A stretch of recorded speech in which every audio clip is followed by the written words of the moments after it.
يعني خلينا بس في اسباب هذا القرار ودفعت الرئيس اللي معروف بادبه الجم يعني. نعم. عاده ما بيظهرش غضبه كده على الملأ يعني. نعم. قدام نعم. المصريين يعني. نعم.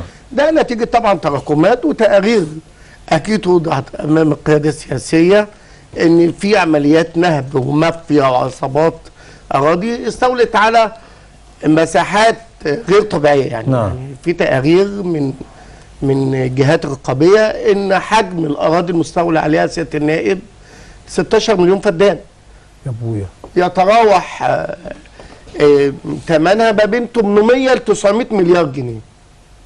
900 مليار. فاكيد اما قد ميزانيه الدوله الرئيس يطلع الملأ وهو بيحذر، هو ادى قرارات نعم مباشره كده للهيئات الرقابيه في الدوله والجهات السياديه والداخليه والجيش ان هم يبتدوا ياخدوا قرارات عنيفه تجاه مغتصب الاراضي دي. بقى تراكمات سابقه يعني مثلا من النظام السابق ايام الرئيس الاسبق حسني مبارك، وكانت بتختلف بقى سياده النائب، الزمن ده يختلف عن الزمن ده عن الزمن ده.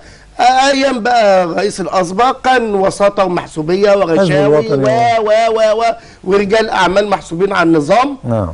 تحصلوا على مساحات شاسعه من الاراضي لغايه دلوقتي حاطين